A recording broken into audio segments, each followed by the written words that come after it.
I'm moving.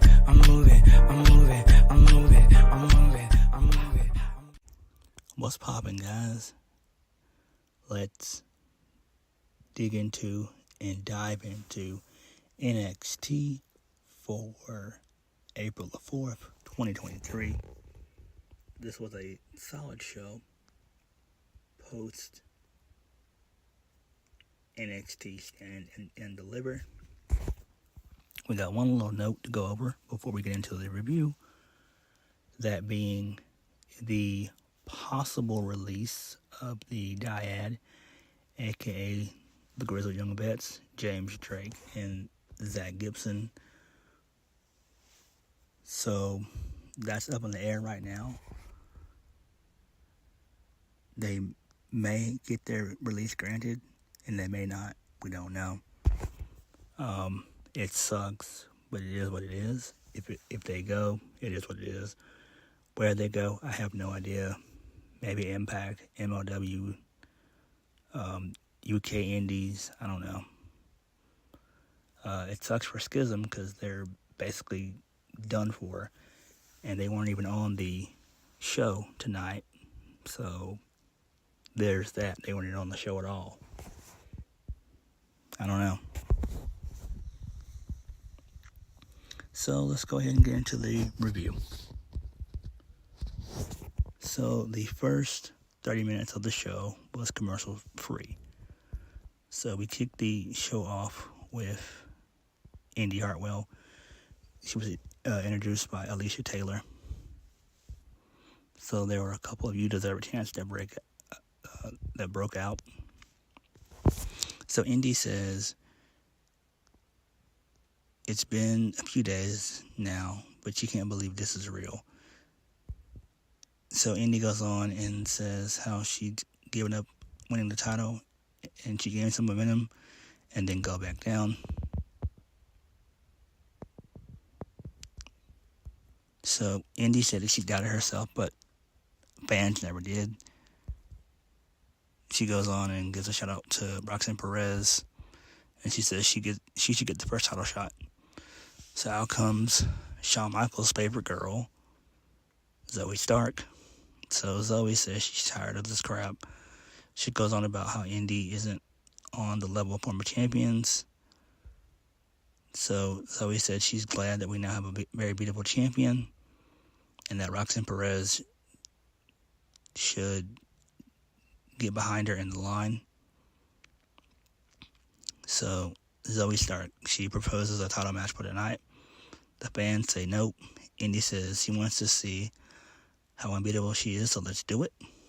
Zoey Stark said she made the biggest mistake of her life, and she's going to have the shortest reign ever. Okay, that's alright. Moving on, first match of the night. Stax and Tony D versus Pretty Deadly. Pretty Deadly, they win via using the exposed turnbuckle for the 1, 2, 3. Pretty cool. I'm glad that Pretty Deadly won here. So that was, that was the right call. Hopefully they can turn this into a feud instead of just a one-off. That's what I would do.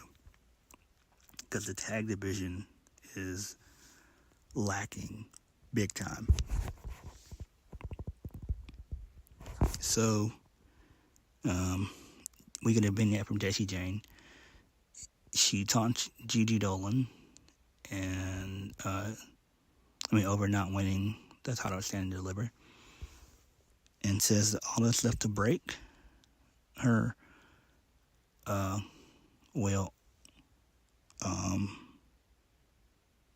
that's left to break her all that's left to break her will already breaking her face and heart. So I like that. That's going to continue their feud. Moving on. Oh my God. Stupid ass Dijak.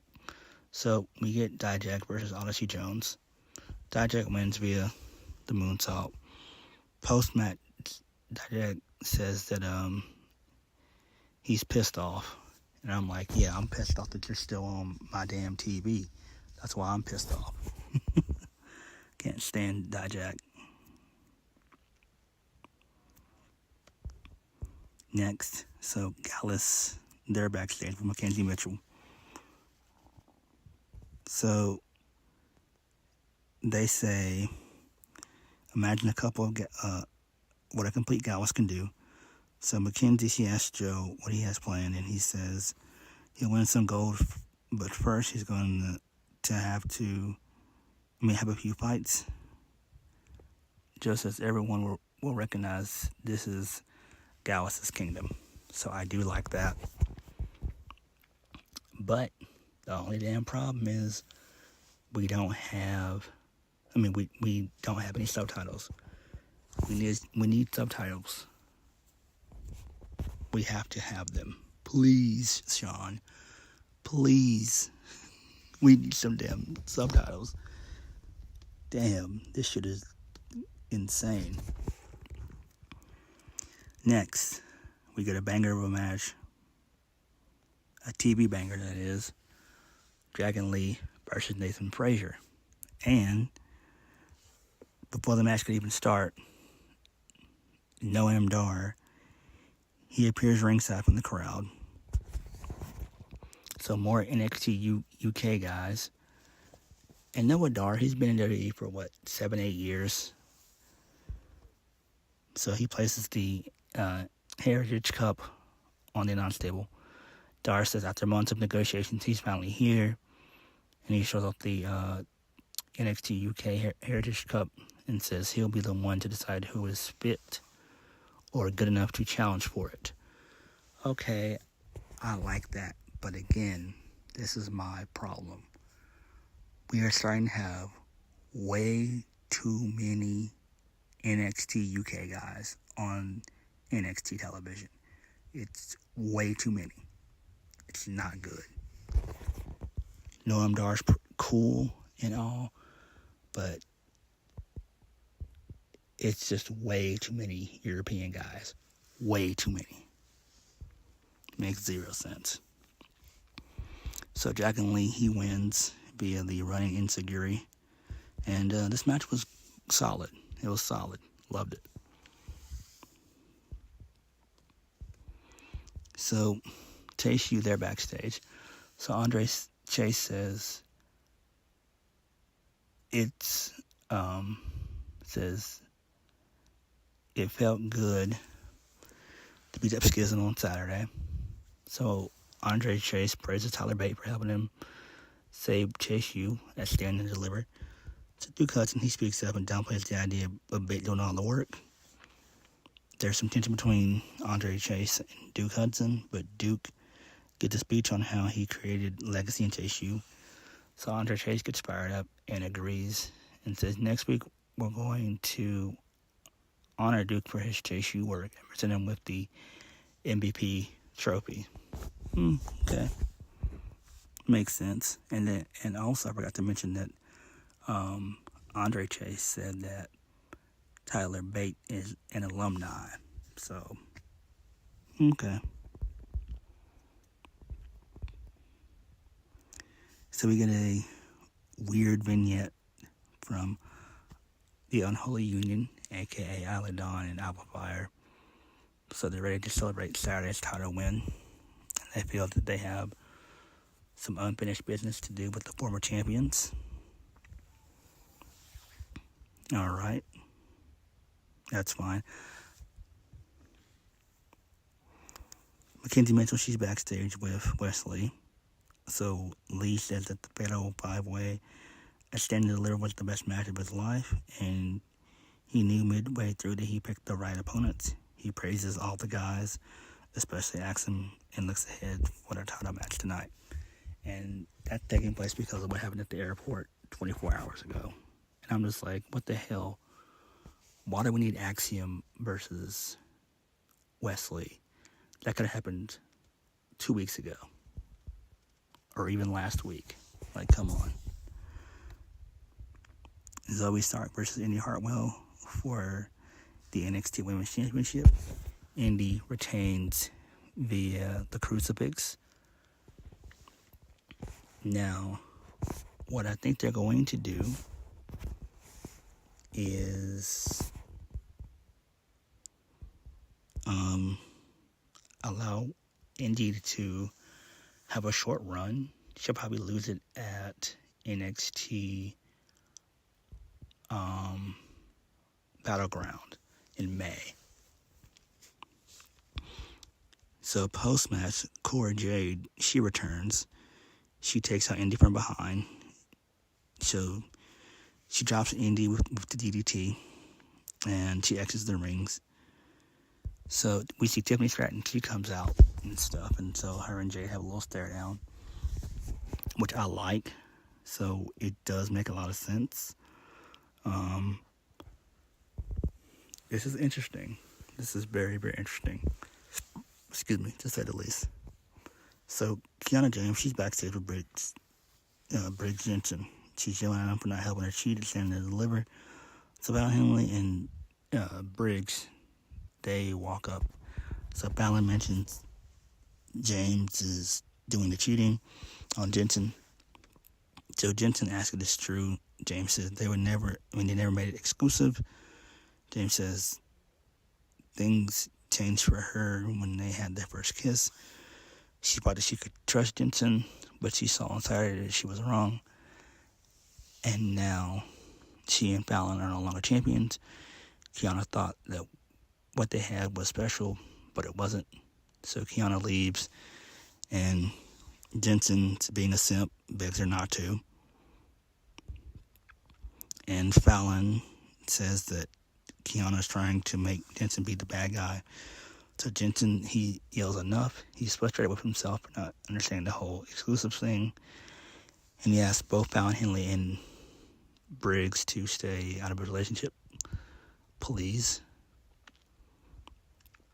And so Jensen goes after Kiana, begging her to stop. So Fallon says she's just trying to help. And then Briggs says next week's title match is going to be a lot of fun. And Fallon says, tell me about it. So it's interesting. I like the turmoil here. Moving on. So we got sad news here that one of the bushwhackers, Bushwhacker Butch, he passed away at 78. So he's in our thoughts and prayers. His family is, and we send our love and our condolences to his family. So that leads us to Ivy Nile versus Tatum Paxley.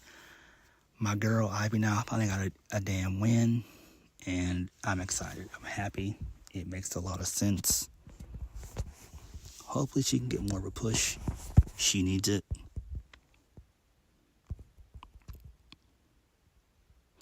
So we go to the dreaded parking lot, and a camera guy's trying to get comments from Cora Jade. So she says that everyone will have to wait and hear from her next week. So Lyra Valkyria approaches Cora Jade and welcomes her back. Lyra says she's not dwelling on the past, but she's here to remind Cora of the future. Lyra says Cora can't escape fate. So obviously something's brewing here. I think what they could do and what they might do is possibly a triple threat. Lyra Valkyria versus Cora Jade versus Tiffany Stratton. The winner will take on Indi Hartwell at Battleground, NXT Battleground. I think that would make the most sense. And I will be fine with either Cora Jade winning or Lyra Valkyria winning. But I'm calling it now. Indi Hartwell will be a transitional champion, just like Liv Morgan was a few months ago. Months ago. It's going to happen.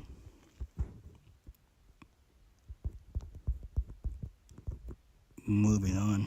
So the Creed brothers, they come out to celebrate with Ivy now, which is cool.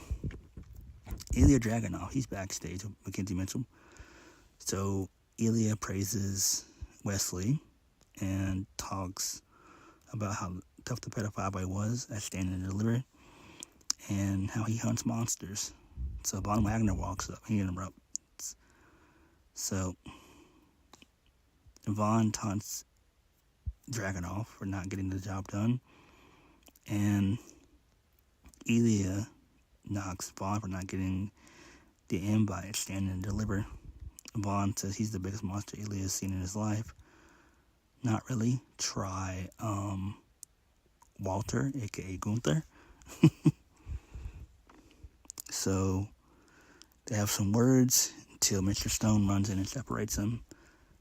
So Mr. Stone asks Von why he's picking a fight with Dragunov. Stone says he'll get Von a match with Ilya next week, but if Von loses, he and Von are done. And I love this. This is great. Absolutely tremendous. And this allows Robert Stone to do something else. Von Wagner, and I can't believe I'm saying this, he is okay at best. He's okay. He's okay. He's not alright. He's not decent. He's not good. But he is just okay. So hopefully Dragunov can defeat Von Wagner, which he more than likely will. Then we had the main event, wrestling-wise, that is, Axiom versus Wes Lee for the NXT North American Championship.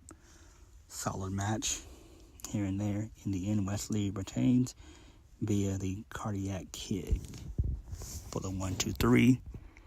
Post-match, Axiom and Wes Lee, they celebrate with one another. Then we get some nonsense from Scripps. So, he says he sees everything, the corners of Axiom's mind, and he knows everything about Axiom.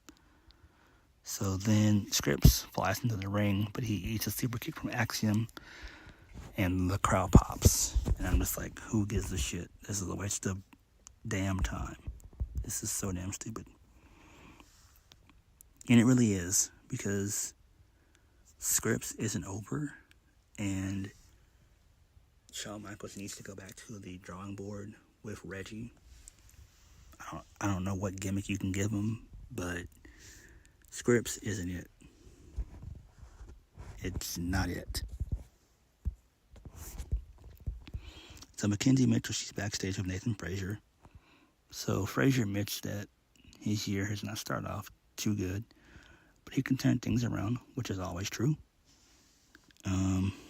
Mackenzie says he seems wise beyond his years at 24, with a positive attitude like that.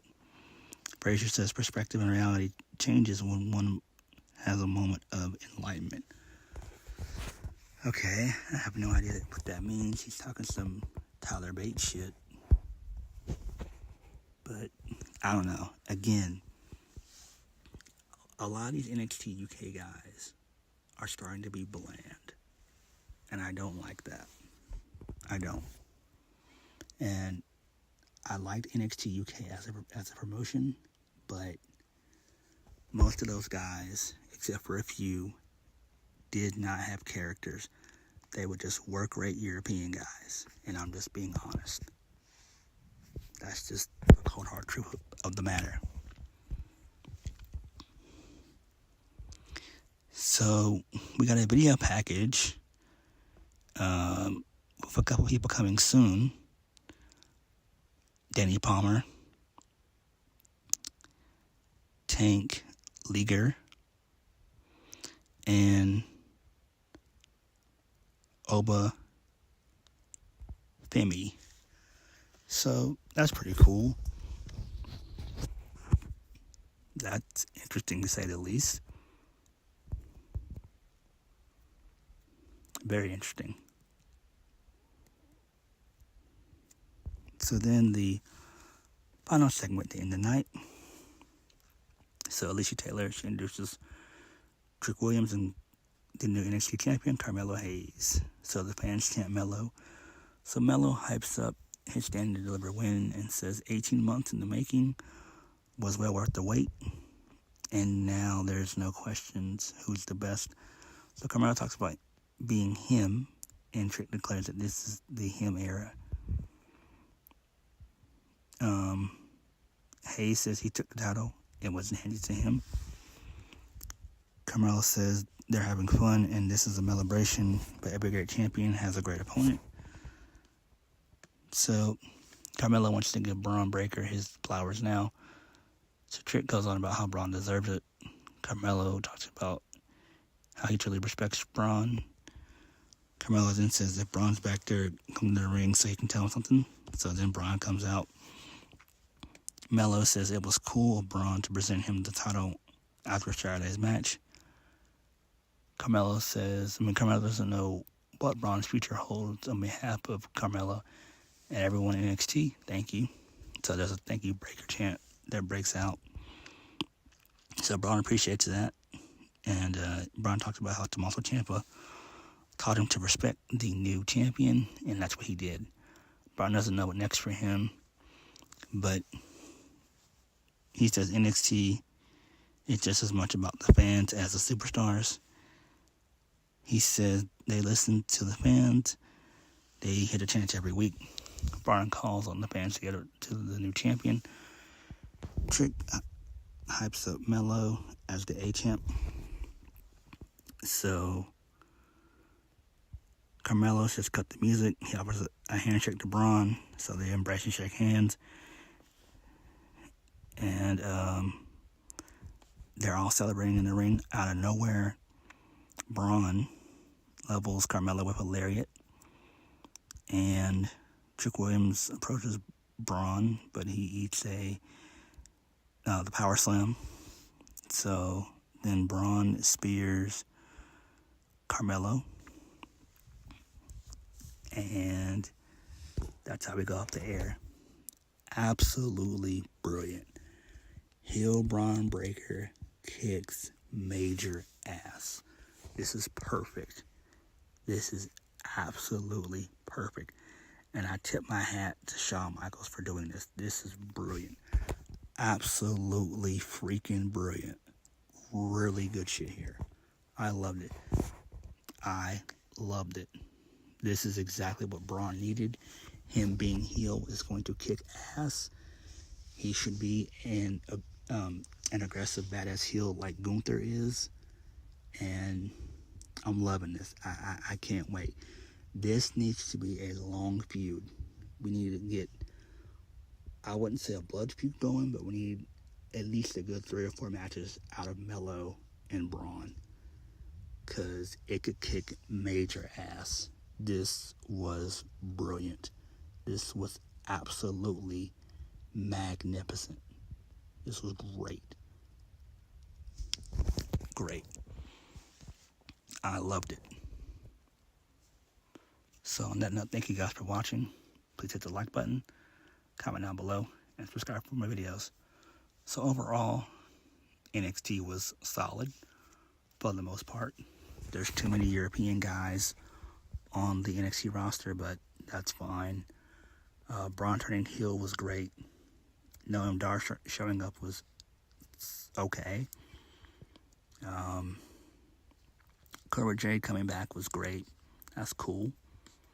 We had no Roxanne Perez. That was weird that she didn't come back. I don't know. She might be on SmackDown. There's always that, but I doubt it.